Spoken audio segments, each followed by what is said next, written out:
In 1914, a local newspaper published a bizarre story that everyone thought was a myth, until they found what was hidden in the steel suit. Why a man would willingly walk into a house that had driven an entire family mad. You have to understand who I was back then. In 1914, I didn't have a hearth to call my own.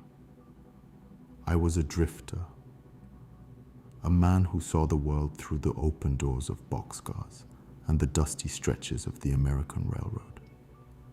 I had looked real, human malice in the eye more than once, so the idea of a restless spirit didn't rattle my cage the way it did the folks in the valley. When I first arrived at the Weimar property, the sheer contrast of the place struck a cold chord in my chest.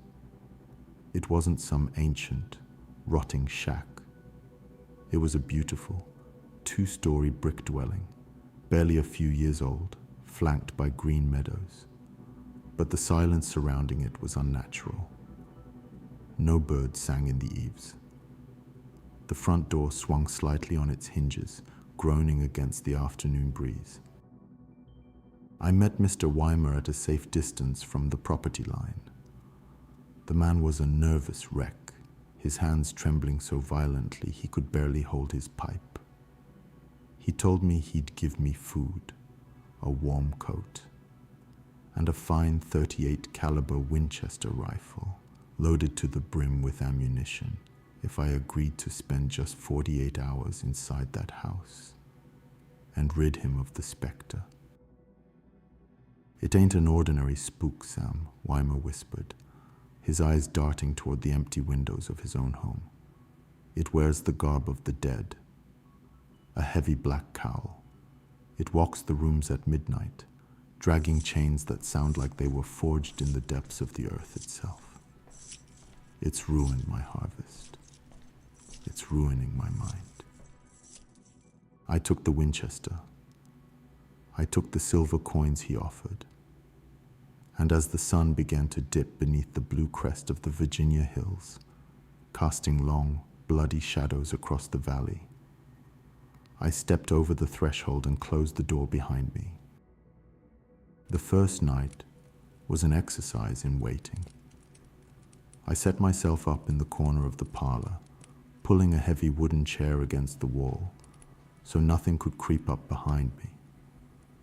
I built a modest fire in the hearth, watching the amber flames dance against the pristine plaster walls. For a while, the house just felt like an empty shell.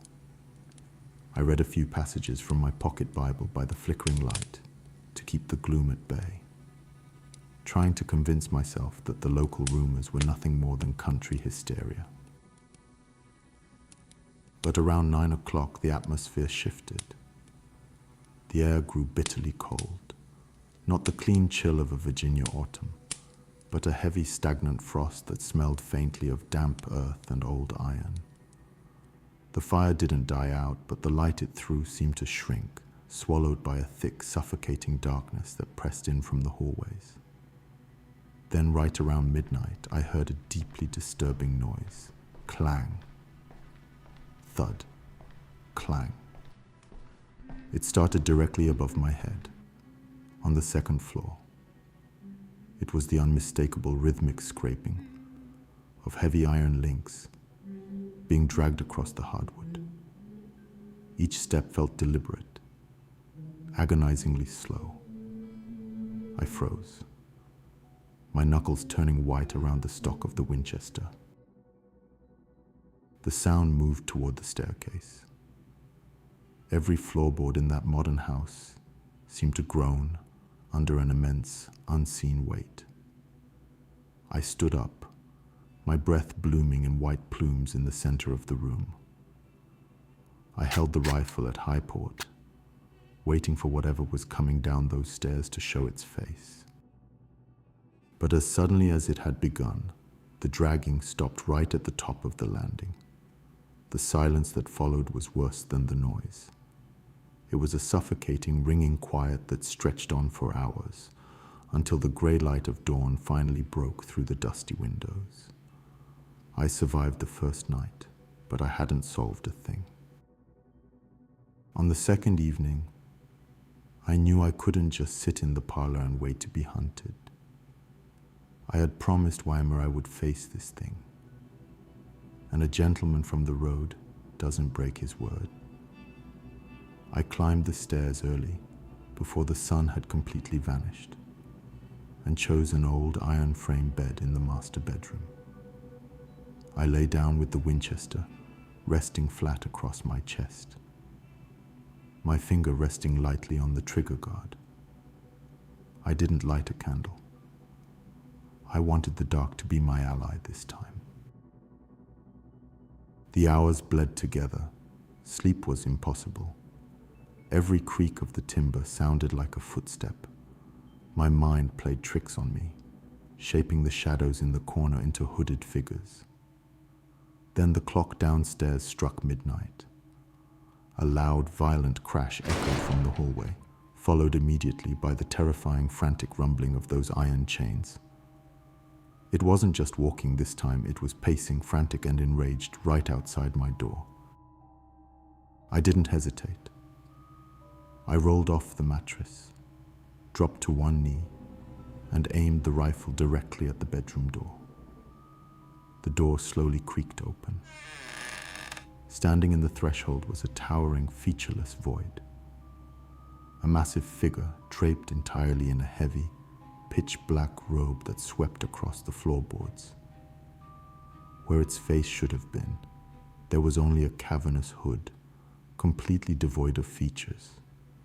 Beneath the hem of the robe, I could see thick, rusted chains looping around its form, rattling with a deafening metallic fury. My heart hammered against my ribs like a trapped bird. Every instinct yelled at me to throw myself out the window. But instead, I squeezed the trigger. The muzzle flash illuminated the room for a fraction of a second.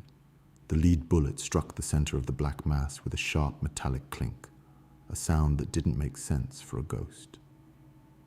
The figure let out a sharp, very human gasp, stumbled backward into the hallway, and collapsed with a tremendous clattering roar of iron chains. I didn't move for 10 minutes. I stayed on my knee, the rifle reloaded, watching the dark heap in the hallway. There were no supernatural groans, no vanishing into thin air, just the heavy, ragged breathing of someone bleeding out on the floor. When the sun finally rose, casting a bright, unforgiving beam of light down the corridor, I approached the fallen spectre. I reached down and yanked back the heavy black hood. It wasn't a phantom. It wasn't Stingy Jim.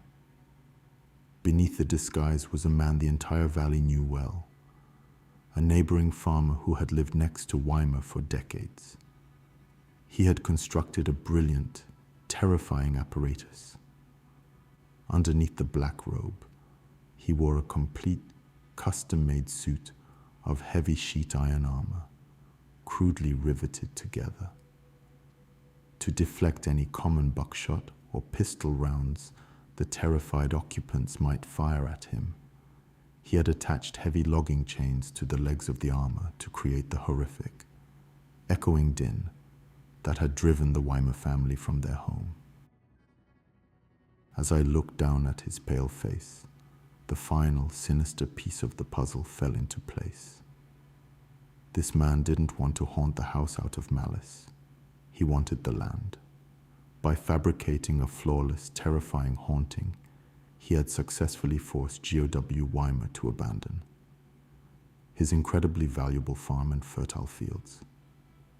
If I hadn't come along with a high-caliber Winchester rifle capable of piercing through that sheet iron, the neighboring farmer would have eventually bought up the cursed land for pennies on the dollar, inheriting a fortune. The bullet had entered the vision slit of his makeshift iron helmet, blinding him instantly and ending his elaborate scheme right there on the hardwood floor. We carried his body out into the green meadow later that morning, laying the heavy iron suit in the grass for the sheriff to see. The newspaper called it a triumph of bravery over superstition. But as I rode away from that valley on the next outbound train, I couldn't shake the chilling realization of the whole affair.